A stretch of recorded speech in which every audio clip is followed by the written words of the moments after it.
Yes, ready, तैयार हैं आप? तो चलिए चेक करते हैं आपकी तैयारी कैसे चल रही है आज के सेशन में। तो हमने कई और पहले भी लिए होंगे और आगे लेने वाले हैं, पर देखते हैं आज जो क्वेश्चंस मैं रैंडमली जस्ट चेक कराऊंगा, तो you will also have a helicopter view किस हद तक आप तैयार हैं। चलिए लेट्स स्टार्ट। पहला दिन आज चल रहा है, हमने इतना कुछ पढ़ा है। इन्हीं के क्वेश्चंस अगर तुम आजकल में कर लोगे ना तो एक अलग लेवल पे चले जाओगे। जैसे कि ये क्वेश्चन, एक कंपनी की फॉरेन सब्सिडरी है, उन्होंने अपने फॉरेन सब्सिडरी कंपनी का डिटेल्स बैलेंस शीट में नहीं दिया, बताओ क्या गलत हुआ। तो पहले तो आपको बैकग्राउंड समझना होगा कि इंडियन कंपनी को क्या फॉरेन सब्सिडरी और का कुछ करना पड़ता है। तो यस, याद आएगा कि अगर कंपनी के सब्सिडरी हैं, अपने फाइनेंशियल स्टेटमेंट्स के अलावा they have to prepare a CFST। Prepare is a very important word. और सब्सिडरी में फॉरेन सब्सिडरीज भी कवर्ड होते हैं, okay, in the same form जैसे खुद का प्रिपेयर करते हो। And they have to lay down at AGM अपने साथ, और अटैच करना पड़ता है salient features of FST AOC 1 में। याद आ रहा है कुछ? तो अगर ये आप नहीं करते हो तो ये गलत हुआ है, because they have to prepare own, they have to prepare consolidated. And liability में इसमें आप पनिशमेंट को भी एक्सप्लेन कर सकते थे, पर मेन चीज पहले प्रिपरेशन वाली बात बतानी पड़ेगी और लेइंग डाउन वाली बात बतानी पड़ेगी। अच्छे से नोट कर लो क्वेश्चन का आंसर, बिकॉज ये समझ में नहीं आएगा क्या लिखना पड़ेगा। Explain companies act provisions, full page कर दो एक बार बच्चे अगर मार्क करना चाह रहे हो। तो ये क्वेश्चन आंसर्स पढ़ना बहुत जरूरी है। लोग क्या करते हैं, वापस चार्ट बुक पढ़ते रहते हैं, कोई फायदा नहीं है। क्वेश्चन का आंसर कैसे है उस पर ज्यादा फोकस करो। Manner in which companies are required to present the financial statements. Sir कैसे प्रेजेंट करते हैं, इसमें क्या लिखें सर हम? आप जानते हो 129 में क्या था? AS का पालन, ट्रू एंड फेयर व्यू का पालन, फॉर्मेट का बात यानी फैट वाली बात आएगी। कुछ कंपनीज के लिए एग्जेम्प्टेड था, which companies are exempted, next part question का ये है। तो banking, electricity, insurance companies are exempted, उनको नहीं करनी पड़ती है ये चीज। एंड थर्ड पार्ट है क्या कॉन्सिक्वेंसेज एंड पेनल्टीज होता है अगर कंपनी AS से नहीं कंप्लाई करे। तो इसमें ना पनिशमेंट तो आएगा ही, उसके अलावा you should also talk about disclosures, कहाँ कहाँ डिस्क्लोजर्स देने पड़ते हैं, रीजंस, इफेक्ट। लोग सिर्फ पनिशमेंट तक सीमित रह जाते हैं, but you have to talk about all 3 aspects. अगर आप पालन नहीं करते हैं, देखो 3-4 चीजें आ रही हैं, तो अगर आप ये क्वेश्चन आंसर्स नहीं पढ़ा हुआ होगा ना, आप एग्जाम में सम अप नहीं कर पाओगे। तो यहाँ पे they have explain reasons, effect, और ये देखो जेल वेल सारी बातें आ गई हैं। हाँ, जो गवर्नमेंट कंपनीज होता है उनको सपोज जैसे AS-17 नहीं पालन करना है, जो डिफेंस प्रोडक्शन में गवर्नमेंट कंपनीज है, वो एग्जेम्पशन के बारे में भी मैंने बता दिया। आई एम टेलिंग यू, अगर ये आंसर्स आपके नहीं पढ़े हुए होंगे ना, तो क्या पूछने से क्या लिखना है, you have to struggle a lot in the exam hall. So ऐसी नौबत ना आए, please read each and every question. अब ये वाला पढ़ो, क्वेश्चन नंबर 3।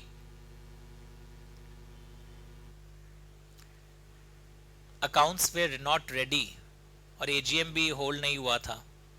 अच्छा, तो बताओ 137 में क्या करना चाहिए था, कॉपीज ROC को कब फाइल करना था। और इस क्वेश्चन का एक और पार्ट है, in case accounts were duly laid but not adopted, तब क्या होगा। यानी 2 पार्ट्स है क्वेश्चन में। आपको पता है अगर अडॉप्टेड नहीं भी हुआ है तो प्रोविजनल वाला फाइल करो, बाद में फाइनल वाला कर देना। और AGM में it is 30 days from the last day on which AGM should have been held. पर क्वेश्चन है कि बताओ, इस क्वेश्चन में मेरे को अच्छा चीज क्या दिखाई दिया। पहले तो इन्होंने एक बहुत अच्छे तरीके से एक चीज बताया है, अपना financial statement consolidated and all documents ये आपको फाइल करना पड़ता है। लोग है ना ये लाइंस भूल जाते हैं। Please focus on the language, लिखना फोकस ऑन द लैंग्वेज। तो ये सब केस स्टडी पढ़ने से, PhD करने से आता है। Within 30 days from the date of AGM in AOC 4 CFS में आप जमा दोगे अपना साथ AOC 4 के साथ। And where it is not adopted, अगर ये अडॉप्ट नहीं हुआ है तो आप क्या जमा दोगे। अगर ये अडॉप्ट नहीं हुआ है तो आप प्रोविजनल वाला जमा दोगे। याद आ रहा है? Do you remember? Such unadopted accounts will be filed within 30 days. And adoption के बाद आप फिर फाइल करोगे, एडॉप्शन के बाद आप फिर से फाइल करोगे. ओके, अगर एजीएम नहीं होल्ड हुआ है तो भी आप जमा दोगे. एजीएम अगर नहीं होल्ड हुआ है तो विद इन रीजंस के साथ जमा दोगे for not holding timely, last day on विच, या फिर एडिशनल फीस के साथ जमा दोगे. सो ट्राई टू अंडरस्टैंड इस क्वेश्चन में क्या क्या टू पार्ट्स है. If you have not practice, चाहे आप मेरे से पढ़ चुके थे, आप एग्जाम में समाप्त नहीं कर पाओगे. जैसे कॉमन प्रॉब्लम क्या होगा, people tend to forget this aspect. कौन से एस्पेक्ट को, ये एफएसटी प्लस सीएफएसटी ये सब लिख, प्लस डॉक्यूमेंट्स अटैच्ड, ये सब लोग इतना पॉलिश्ड आंसर नहीं लिखते हैं. ये प्रोविजनल फाइलिंग लोग भूल जाते हैं समझाना. Reasons for not holding AGM timely लोग नहीं बताते हैं, बट जिनका प्रैक्टिस है they will be surely able to do it. मैं वेट कर रहा हूं, अच्छे से नोट करिए. So these are all good questions of accounts chapter जो यूजुअली इग्नोर कर देते हैं लोग. ध्यान से देखिए.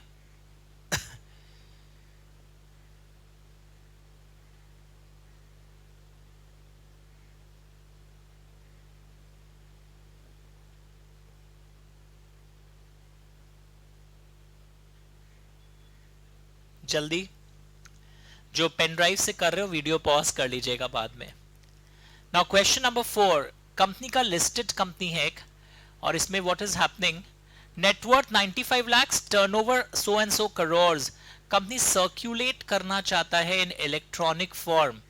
तो इलेक्ट्रॉनिक फॉर्म लिस्टेड कंपनीज को तो हमेशा ही अलाउड था, हाँ. एंड पब्लिक कंपनी जिसकी नेटवर्थ मोर देन इतना करोड़ हो, टर्नओवर इतना करोड़ हो, वो सर्कुलेट कर सकती है, जिनका ईमेल आईडीज हमारे पास हो. अगर डीमैट फॉर्म में नहीं और फिर भी सर्कुलेट ईमेल में रिटन कंसेंट आ गया हो, या फिजिकल कॉपीज भी आप डिस्पैच कर सकते हैं. देखो पढ़ के वापस क्या लिखा है, listed company wants to circulate in electronic form. Question क्या है, लिस्टेड कंपनी का सर्कुलेशन. पर लिस्टेड कंपनी को एक और काम भी मैंडेटरी है, also on website they have to disclose lot of things. तो वो एक्स्ट्रा पॉइंट लोग यूजुअली भूल जाएंगे एग्जाम में. मैंने अपने आप को हटा दिया, स्क्रीन को बड़ा रखा है ताकि मार्किंग वार्किंग अच्छे से हो पाए, या आप स्क्रीनशॉट भी लेना चाहते हैं तो वो भी. तो ये अकाउंट्स और डिविडेंड और ये सीएसआर नाम के चैप्टर्स, अगर आपने इस टाइप के क्वेश्चन आंसर्स नहीं किए तो एग्जाम में फिर आपके आंसर्स में 5 में 2.5 आएंगे. सब पढ़ाई रोककर इस क्वेश्चन का आंसर ये होगा. मेरी तरह ना क्वेश्चन के अंदर खुद भी अच्छे अच्छे लाइंस अलग अलग इंक से अंडरलाइन करके डेवलप करने की कोशिश करना. तो यहाँ पे इन्होंने ये वाला बात भी बताया, इलेक्ट्रॉनिक मोड किस किस को दे सकते हैं. And they shall place CFST plus FST plus CFST plus all other documents अपने वेबसाइट पर. याद रहेगा, ओके. अब और क्या है, ये क्वेश्चन हमारा ऑलरेडी हो गया था, रीओपनिंग पर बेस्ड है, रीओपनिंग ऑफ अकाउंट्स. ये आप होमवर्क में ले लीजिए, रीओपनिंग ऑफ अकाउंट्स. अच्छा ये मार्किंग कर रहे थे आप, मैं 10 सेकंड वेट कर लेता हूं. शैल मतलब मैंडेटरी है, लिस्टेड कंपनी के लिए वेबसाइट पर डालना भी मैंडेटरी है, ये बात भी बताना चाहिए आंसर में. फिजिकल कॉपीज बाकी लोग को दे सकते हो जिनका ईमेल आईडीज नहीं है या अगर कंसेंट नहीं मिला है, मतलब तीनों ऑप्शन अवेलेबल है उसको. रीओपनिंग ऑफ अकाउंट्स के बारे में लंबा ज्ञान दिया हुआ है. Question number 9, central government made application to NCLT, एक listed company, to reopen and recast for which year. 18 में बोल रहा है कि 6-7 का खुलवाएगा, इस पीरियड का खुलवाने का सोच रहा है वो. Reopening on the ground earlier accounts are prepared in a fraudulent manner. क्या आरोप लगाया है, फ्रॉडुलेंट मैनर. मैनेजमेंट ये ऑब्जेक्शन लगाया कि आप बियॉन्ड 8 years कैसे जा सकते हैं, बहुत पुराना बात हो गया ये तो. Whether contention is tenable and whether your answer will change, क्या आंसर आपका चेंज होगा if the directors voluntarily file an application. नहीं, वॉलंटरी में तो लास्ट 3 years अलाउड होता है. तो ये सब टाइप के क्वेश्चन में ना आप यस नो में मत जाइए. सेक्शन 130 के बारे में जितना भी जानते हैं, 130 के बारे में आप जितना भी जानते हैं पहले उसको समझा कर लिखिए. आप प्लीज इस स्टेप से मार्क करिए वरना क्वेश्चन को तोड़ नहीं पाओगे. रीओपनिंग के जो पूरे पॉइंट्स थे, जैसे on whose application, central government apply करेगा तो भी चलेगा, on whose order how many years का रीओपन किया जा सकता है, और क्या क्या पॉइंट्स इसमें कवर्ड है, ग्राउंड्स,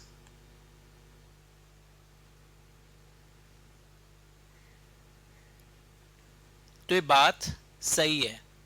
अगर ये दिया रहता कि एसएफआईओ या इन्वेस्टिगेशन वालों ने हमें बोला था ज्यादा रखने के लिए तो अलग बात होता। पढ़ के देखिए। और फिर वॉलंटरी वाले में, वॉलंटरी वाला भी जब पूछता है ना, वॉलंटरी में भी ग्राउंड्स का शो ऑफ कर देना कि 129 एंड 134 हुज अप्रूवल, एनसीएलटी का अप्रूवल वहां पे भी चाहिए होता है, यानी कि तुमको इनडायरेक्टली दोनों ही पूछ लिया, एंड ईयर्स कितने साल का। तो डरो मत, पढ़ा हुआ ही था, बट क्वेश्चन तुमको लिख क्यों नहीं पाए, बिकॉज तुमने कभी एनालाइज नहीं किया था मेरे स्टाइल से, कि बड़े आंसर्स को भी हमने तोड़ तोड़ के जैसे सीखा था वैसा आपको भी बना लेना चाहिए। तो ये वही है जो मैंने वहां करवाया था। यहां साइज ऑफ द आंसर देख के लोग डर जाते हैं एग्जाम में भी, हम कैसे लिखेंगे, आता था आपको। तो एक बार ये सब देखा हुआ नहीं होगा ना, तो you will not be able to write. ये वही है, ऑन हुज ऑर्डर अगेन, मतलब sorry, on whose application who is passing the order. Voluntary में तो आप खुद गए, पर अप्रूवल चाहिए होगा। यहां पे लास्ट 3 इयर्स का ही खोला जा सकता है।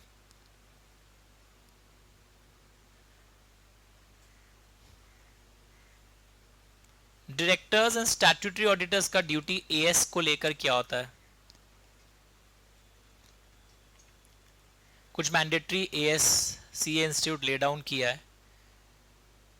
तो standards on auditing are recommended by ICAI and NFRA. ICAI and NFRA are recommending,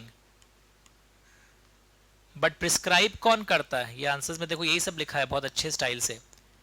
Prescribed by central government.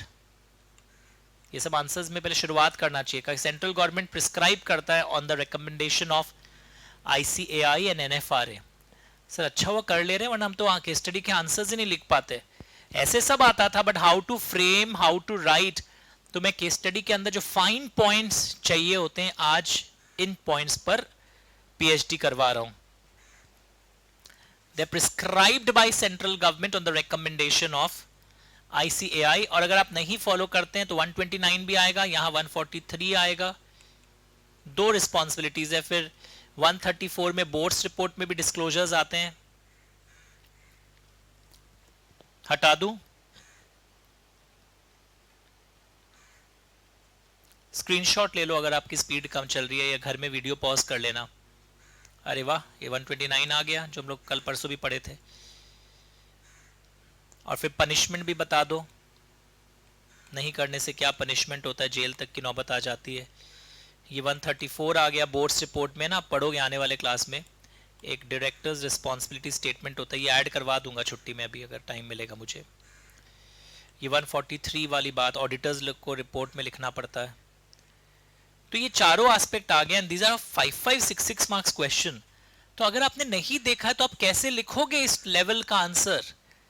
तो ये तीनों ही चैप्टर्स है ना डेंजरस है। 129, 134 आने वाले क्लासेस में, sorry this entire zone, dividend, account, CSR, these are very dangerous। ये अब आंसर याद करना शुरू करो, चार्ट बुक साइड हटाओ। ये है इंस्पेक्शन। नॉर्मली शेयर होल्डर को राइट नहीं होता है। कौन इंस्पेक्ट कर सकते हैं लिखा हुआ है, बट कभी कभी शेयर होल्डर को राइट मिल सकता है अगर लॉ बोल दे, या बोर्ड उसको ऑथोराइज कर दे, या कंपनी ऑथोराइज कर दे। ये वही क्वेश्चन है, बहुत फेमस है ये। शेयर होल्डर को normally right books of accounts देखने का नहीं होता। 128 का रेफरेंस दोगे कि normally who has the right. और एक और सेक्शन कभी लाइफ में पढ़ोगे, आरओसी के ऑफिसर्स भी आ सकते हैं इंस्पेक्शन के लिए, वो तो नेचुरल बात है, या गवर्नमेंट के ऑफिसर्स भी आ सकते हैं। तो पहले शुरुआत आप आंसर का ऐसे करोगे कि नॉर्मली इंस्पेक्शन के राइट शेयर होल्डर को नहीं होते हैं। मिस्टर भागवत इतना बड़ा होल्डिंग दिखा के आपको बेवकूफ बना रहा है एग्जाम में। Normally they don't have these type of rights, but what happened here, directors के पास है, पर फिर मैंने टेबल एफ का रेफरेंस दिया जो मैंने नोट्स में भी कल पढ़ाया था. This is very important sir. तो इनडायरेक्टली मैंने सारे एरियाज करवा दिए. ये साइनिंग पर बेस्ड क्वेश्चन है, तो अगर तुम्हारे स्टेप से मार्किंग रहता है तो प्रॉब्लम नहीं होता है. और इफ या इफ दे आर अपॉइंटेड आज ही पढ़े हो तो आप राइटिंग पैटर्न जरूर देखिएगा कि कैसे आपने पहले प्रोविजन बताया और फिर आपने कंक्लूजन भी किया है. Start reading it. ऑथेंटिकेशन भी बोलते हैं. अब एक बच्चा अच्छा पूछा, सर ओपीसी में साइनिंग कैसे होगा? ये तो मैंने आज ही पढ़ाया आपको साइनिंग वाली बात. ये साइनिंग या ऑथेंटिकेशन के नाम से पॉपुलर चीज है. एक बार लेआउट बच्चों को दिखा दो, बहुत देर से देखे नहीं है, घबरा जाएंगे कहां गए सर. तो ये साइनिंग एंड ऑथेंटिकेशन का बहुत पॉपुलर चीज है. अब यहां पे एक साइनिंग का क्वेश्चन है कि ओपीसी में साइनिंग कैसे होगा? एक ही डायरेक्टर है, तो who will sign in case of OPC? तो पहले हमेशा एक लैंग्वेज देखो, financial statements and CFST if any shall be approved by board before they are signed on behalf of the board.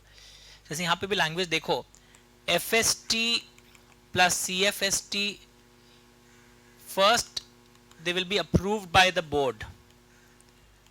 पूरा ऐसे समझाना पड़ेगा, लोग ये वाला लाइन भूल जाते हैं, सिर्फ साइनिंग पे फोकस करते हैं. पहले बोर्ड अप्रूव करेगा, फिर साइनिंग बोर्ड के बिहाफ में इन लोग करेंगे. ओपीसी के केस में आप देखोगे only one director will also sign, काम चलेगा, कोई प्रॉब्लम नहीं है ओपीसी में. वैसे क्वेश्चन नंबर 14 कल हम लोग कर चुके थे. लिस्टेड कंपनी के लिए क्या क्या जरूरी है वेबसाइट पे डालना? खुद का financial statement, CFST and other documents, उसके अलावा separate audited accounts of each subsidiary. But अगर सब्सिडरी फॉरेन सब्सिडरी का कंसोलिडेटेड वाला डाल देते हैं तो separate audited financial accounts of each subsidiary नहीं डालना है. अगर वहां की फॉरेन सब्सिडरी को ऑडिट कराने की दरकार नहीं होती है तो अनऑडिटेड डालो. अगर दूसरे लैंग्वेज में है तो इंग्लिश ट्रांसलेशन डालो. तो ये हम लोग कल ऑलरेडी कर चुके थे. We have already done it yesterday. अब ये बहुत सिंपल है. सिंगल एंट्री में आप मेंटेन कर रहे हो, डबल एंट्री अलाउड होता है, तो आप सिंगल एंट्री कैसे कर सकते हो? 128 एंड हु इज रिस्पॉन्सिबल. अब ये सब सिंपल बातें जो हमने ऑलरेडी कर लिया था. वंस ये सेक्शन क्वेश्चन 17 टिक करो होमवर्क में. अब बहुत सिंपल है. क्वेश्चन 18 19 मैंने क्लास में ऑलरेडी करवा दिया था, फाइनेंशियल ईयर चेंज वाली बात. So almost all questions done. 17 में आ जाइए. अगर अडॉप्ट नहीं होता है फाइनेंशियल स्टेटमेंट्स, फाइलिंग को लेकर है, फाइलिंग ऑफ एफएसटी सेक्शन 137, अगर नहीं अडॉप्ट होता तो रीजंस के साथ आपको देना पड़ेगा. People usually right only 30 days. लोग ये लाइन लिखना भूल जाते हैं कि पहले प्रोविजनल वाला जमा दे दीजिए विथ ऑल रेलेवेंट डॉक्यूमेंट्स, और बाद में वंस दे आर अडॉप्टेड के बाद फाइनल वाला भी जमा दे दीजिएगा.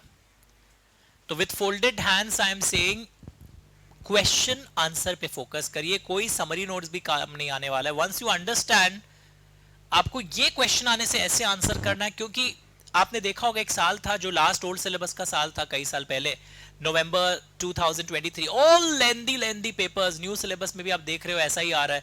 तो न्यू सिलेबस पेपर्स में रीडिजाइन करना है आपको अपने एफर्ट्स. बड़े 1.5 पेज के क्वेश्चन, इसी आया हुआ या दे देगा, इसमें और फैक्ट्स दे देगा, पर आंसर यही निकलेगा. तो आपको पूरा प्रोसेसिंग क्वेश्चन आंसर्स फॉर्मेट में, केस स्टडी फॉर्मेट में करना चाहिए, ताकि सोचने में टाइम ही नहीं लगे. Okay, so this is all for today. We'll meet after some days. एक सेकेंड, बोर्ड्स रिपोर्ट के पास एक लिख लो, अगले क्लासेस में होगा या ऐप में ऐड करूंगा. 134. ये बहुत थियोरिटिकल है, पर इसमें दो चीज बहुत इंपॉर्टेंट है. बाई चांस कोई वीडियो नहीं देखता आलस में, तो इसके अंदर आप देखोगे 134 के अंदर ये वाला zone very important. Directors responsibility statement है, इजी चीज, पर लिख दो very important. 4 marks direct question. ये आज नहीं हो रहा है, पर मैं बता रहा हूं, जब वीडियो से देखोगे 4 marks direct question on directors responsibility statement. 4 marks direct question on directors responsibility statement. यहां पे भी लिख देता हूं do not miss 4 marks direct question on directors, एकदम इजी थियोरेटिकल चैप्टर है, डायरेक्टर्स रिस्पॉन्सिबिलिटी स्टेटमेंट। और वैसे एक चैप्टर और आया था बीच में NFRA बोलकर, even that is bogus chapter, easy chapter. But boards report ये सब कभी मैं बीमार पड़ूंगा तब ऐड कर दूंगा, सब 30-40 मिनट्स के इजी मार्किंग वाले चैप्टर्स हैं, बट डू नॉट मिस। तो जो होमवर्क में ऐड होगा मैं ग्रुप में लिख दूंगा, वो 2-3 क्लास आप 4-5 दिन के अंदर देख लीजिएगा जब भी सुविधा मिले। Okay, thank you so